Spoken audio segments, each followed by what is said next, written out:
So this is the compost I've had delivered. It's fairly obvious it's green waste compost. It's got a lot of twig in it, but I think that'll be good enough. It smells nice and earthy, nice and friable. So it's got some twig in it, but I'm not too concerned about that because that will all break down in time, and I believe it'll give some structure to the bed to help it drain. I'm quite pleased with that. It's all covered up now.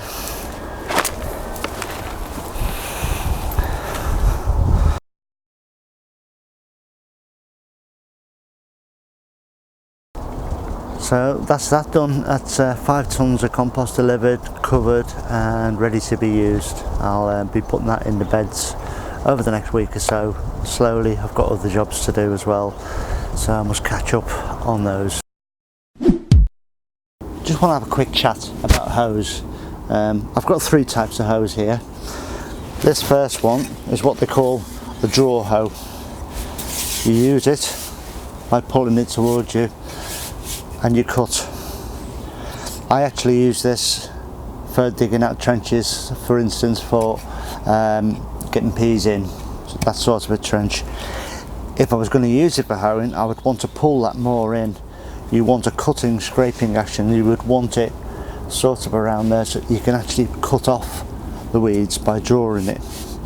But that only cuts in one direction, foot back towards you. So the next one is the one that most people use in this country, the Dutch hoe or the flat hoe.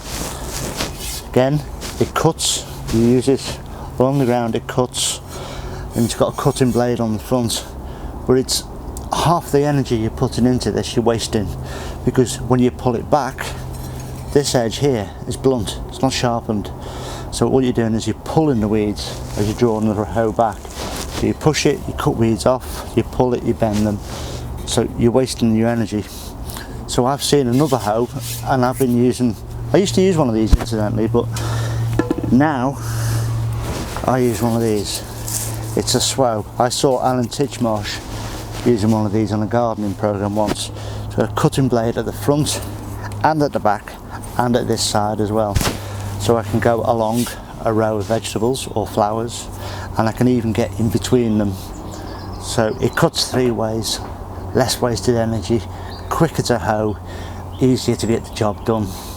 And that's my recommendation of the week. Get yourself a Swow, S-W-O-E. Get yourself one of them if you can. And one more very important thing I must relate to you. My granddad was a career gardener, and he made it to head gardener of Liverpool Parks and Gardens in his career. As a child, I would follow him around the garden and watch how he dug and how he hoed and how he did these things. And one of his mantras was to hoe every day with a Y in it. Now, whilst you're sat there working out, well, hang on, Steve, that's every day of the week. That's exactly the point. You hoe every single day of the week, even if it's just for 5 minutes. You can cover a massive area if you do this. If you keep on, every time you go to your plot and you just hoe a little bit, you'll never get a problem with weeds. Keep them down, keep them hoed down. It's much easier to hoe than it is to weed. You can weed a 40-foot by 13-foot bed 10 minutes, like that. If you wanted to weed that bed 2 months later in the season because you haven't hoed, you're looking at a couple of days to get that clear. So hoe every day with a Y in it.